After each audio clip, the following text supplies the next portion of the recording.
Lila Ujana Channel. Jangan lupa like, subscribe dan share.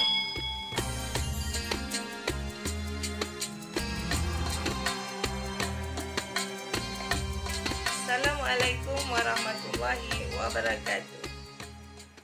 Bersama saya dalam sesi perkongsian hari ini, alhamdulillah kita akan menyentuh tentang satu tajuk yang menarik, iaitu berkaitan dengan Al-Quran. Al-Quran adalah kalamullah. Al-Quran adalah satu mukjizat yang teragung yang telah diturunkan kepada Nabi Muhammad SAW melalui malaikat Jibril. Al-Quran ini menjadi panduan kepada seluruh umat sehinggalah ke hari akhirat. Membaca Al-Quran adalah salah satu tuntutan, dan orang yang membaca Al-Quran sangat beruntung dan mendapat ganjaran yang berlipat ganda. Di dalam Al-Quran terkandung 114 surah dan juga terdiri daripada 30 juzuk. Ramai yang membaca Al-Quran, tetapi ramai yang tidak tahu adab-adab membaca Al-Quran, ataupun ada yang mengabaikan adab-adab membaca Al-Quran. Baiklah, saya akan menyentuh beberapa perkara, iaitu berkaitan dengan adab membaca Al-Quran. Adab membaca Al-Quran perlulah diamalkan. Antaranya adalah yang pertama, hendaklah mengambil air wudhu sebelum membaca Al-Quran. Dan membaca Al-Quran hendaklah dalam keadaan yang bersih. Bersih, suci daripada hadas.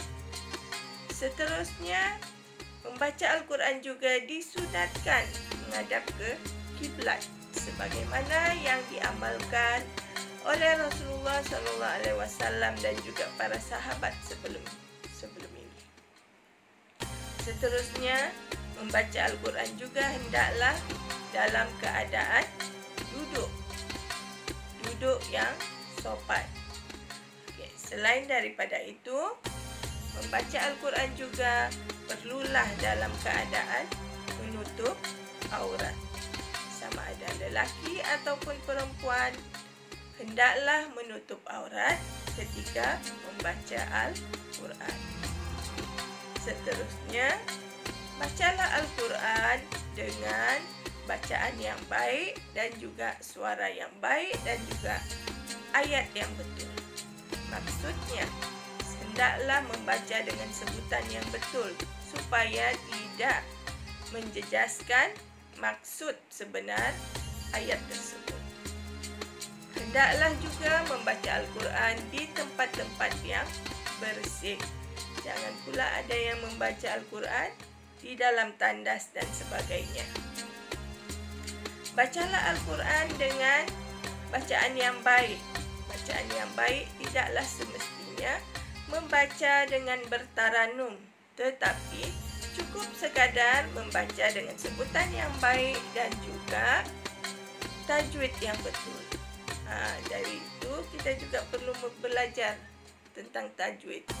Al-Quran bukan buku ataupun kitab yang seperti buku cerita, novel, majalah dan sebagainya.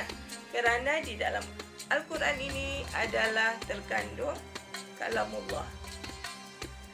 Kalamullah inilah yang menjadi panduan kepada setiap umat Islam untuk menghadapi setiap hari-hari dalam kehidupannya. Oleh itu, adalah diingatkan supaya kita sentiasa belajar dan mengamalkan bacaan Al-Quran. Bukan sekadar membaca, tetapi memahami dan mengamalkannya. Okey, baiklah. Jadi, itu saja perkongsian saya pada hari ini. Diharap kita semua dapat membaca Al-Quran sekurang-kurangnya 1 ayat sehari. Assalamualaikum warahmatullahi wabarakatuh. wabarakatuh.